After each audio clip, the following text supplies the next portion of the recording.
Baik, terima kasih pemirsa, masih di Damai Indonesiaku, yang mana kita mengangkat tema yang sangat menarik sekali, bagaimana KDRT atau kekerasan dalam rumah tangga yang akhir-akhir ini terjadi. Tadi Abi Amir Faisal telah bagaimana berbicara tentang fenomena mengapa KDRT ini bisa terjadi dan bagaimana Islam memberikan solusinya. Nah, di segmen ini Ustaz Rustandi akan flashback sedikit ke belakang, kita akan mendengarkan kisah bagaimana Rasulullah SAW memperlakukan para istri-istrinya, termasuk juga para sahabat bagaimana berumah tangga. Selamat mengikuti, silakan Ustaz. Assalamualaikum warahmatullahi wabarakatuh. Alhamdulillahilladzi khalaqalakum min anfusikum azwaja litaskunu ilaiha wa ja'ala bainakum mawaddatan wa rahmah. Asyhadu an la ilaha illallah wahdahu la syarikalah wa asyhadu anna sayyidana Muhammadan abduhu wa rasuluhu la nabiyya ba'dah. Allahumma shalli wa sallim wa barik ala sayyidina Muhammadin wa ala alihi wa sahbihi ajma'in, amma ba'd. Pengersa Abi, mudah-mudahan panjang umur, sehat walafiat, juga Cak Sofyan dan jamaah sekalian yang hadir di tempat ini, juga para pemirsa Damai Indonesiaku TV One dimanapun Anda berada. Allah ciptakan hidup kita berpasang-pasangan, ada laki, ada perempuan. Laki punya kekurangan, perempuan pun punya kekurangan. Makanya itu ketika kita memiliki kekurangan, laki-laki pun memiliki kekurangan, perempuan memiliki kekurangan, maka kita dijodohkan oleh Allah agar mendapatkan sebuah kesempurnaan. Makanya di dalam rumah tangga jangan kita mencari kekurangan dari pasangan hidup kita, sebab tidak akan pernah menemukan kesempurnaan. Sebab dia kurang, kita kurang, dijodohkan oleh Allah menjadi sebuah kesempurnaan, menjadi rumah tangga akhirnya sakinah, mawadah, warahmah. Jangan berharap punya rumah tangga yang sakinah, mawadah, warahmah kalau tujuan awalnya saja dalam rumah tangga itu salah. Tujuan rumah tangga, dalam rumah tangga ini mohon maaf bapak-bapak, ibu-ibu, tentang rumah tangga saya walaupun usia mungkin masih muda, pernikahan juga belum begitu lama, sebab dalam rumah tangga mah nggak ada pakarnya, nggak ada ahlinya, nggak ada pakar rumah tangga, nggak ada ahli rumah tangga. Biar kata pakar rumah tangga nih, mohon maaf, ada pakar ahli rumah tangga, ada Pak di kita, cerainya udah 3 kali, segitu pakarnya, segitu ahlinya, apalagi yang bukan ahli. Makanya menyampaikan tentang tausiah rumah tangga bukan berarti penceramah, mubalik, kiai, ahli rumah tangga. Enggak begitu. Sebab prinsip dalam rumah tangga kita, pertama, dalam rumah tangga prinsip kita adalah belajar seumur-umur, bener enggak? Bapak mungkin ada yang nikah udah 40 tahun tetap aja benci, pernah marah sama istrinya. Padahal nikahnya udah 40 tahun loh. Ada enggak? Padahal dari dulu itu kenal sama dia emang cerewet dari dulu, tetap aja kita gedeg sama yang cerewet. Iya begitu. Udah tahu lakinya memang dari dulu pelit, masih aja mau dan tetap aja gedeg. Karena hidup kita belajar setiap saat dalam rumah tangga. Sampai kapan? Sampai mati. Sudah meninggal baru keingetan yang baiknya. Ya Allah, waktu hidup mah dia anu. Coba waktu masih hidup. Iya enggak? 2, dalam rumah tangga kita pertama belajar seumur-umur. Yang kedua dalam rumah tangga kita itu ibu, itu ibadah yang tidak pernah terputus. Bapak ibu. Sholat ada waktunya, zakat ada waktunya, kemudian puasa pun ada bukanya. Tapi rumah tangga ibadah seumur-umur. Dari mulai akad nikah kita, saya terima nikahnya Anu binti Anu dengan mas kawin seperangkat alat sholat ditambah bedug dibayar tunai. Itu sudah mulai saat itu ibadah. Ya, apapun yang dilakukan oleh suami istri ibadah. Makanya kalau rumah tangga niatannya ibadah, demi Allah nggak bakalan ada yang terjadinya KDRT. Sebab niatannya ibadah. Kalau mencari kekurangan istri, laki lebih banyak Pak. Mencari kekurangan suami, bini seabrek-abrek. Betul nggak? Yang lebih bawel kan istri. Kekerasan dalam rumah tangga bukan hanya berbentuk fisik, verbal pun bisa terjadi. Fenomena yang terjadi saat ini, kekerasan dalam rumah tangga, fisik, disakiti, dipukul, bahkan dibunuh sampai dimutilasi. Naudzubillahimin. Itu terjadi suami sama istri. Dikata istri nggak pernah terjadi KDRT terhadap suami. Sering. Kurang dikit, wek. Sampai tersakiti. Dan mohon maaf Pak, kalau istri marah wajar, bawel wajar, sebab turunan Hawa. Wah. Kalau kita Adam, dam. Coba istri marah, bapak diam, ntar juga kecapean mah berhenti. 2, dalam rumah tangga kita adalah kebersamaan yang paling lama. Ibu bapak hidup kita sama orang tua paling banter sampai usia 20 tahun. Ketika kita kuliah pergi ke Bandung misalnya, dari Jakarta pergi ke Bandung, selama itu kita tinggal di Bandung 5 tahun, pulang nikah dibawa sama suaminya. Kebersamaan yang paling lama dengan pasangan hidup, tapi dengan orang tua hanya sementara. Disinilah pentingnya kita niatan ibadah dalam rumah tangga dan memiliki ilmu tentang rumah tangga. Kenapa bisa terjadi KDRT? Sebab yang ada patokannya tadi Abi bilang, targetnya cuman cinta doang. Cinta karena apa? Cinta karena fisik hilang. Ih, dulu cantik, sekarang jelek. Enggak pasti, Pak. Dulu cantik, bapak dulu ganteng, sekarang tua. Ibu dulu cantik, sekarang peot. Mendingan yang jelek, Bu, istiqomah. Dulu ganteng, sekarang jelek. Dulu jelek, sekarang ya emang itu istiqomah. Makanya kalau cinta karena fisik hilang. Yang kedua kata Abi tadi, kalau cintanya cuma karena harta, ya kalau jaya terus-terusan. Tapi kalau hartanya habis, hilang rasa cintanya. Betul begitu?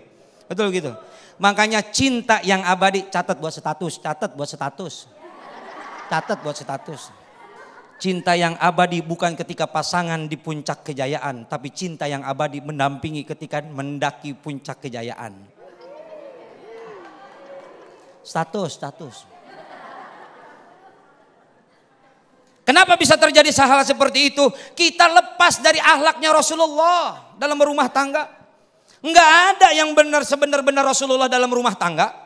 Walaupun Rasulullah pernah salah melakukan dalam memberikan kebijakan dalam rumah tangga, tapi bukan sebuah kesalahan, tapi sebuah pembelajaran buat kita. Rasulullah, Pak, mohon maaf saya juga belajar benar. Sebab kita belum jadi orang benar, Bu. Yang benar cuma 2, satu Rasulullah dan yang kedua yang meninggal husnul khotimah, itu baru orang benar. Kita yang hadir di sini kayak orang benar. Belum jadi orang benar, yang benar mah husnul khotimah. Kita duduk di tempat ini kayak orang benar.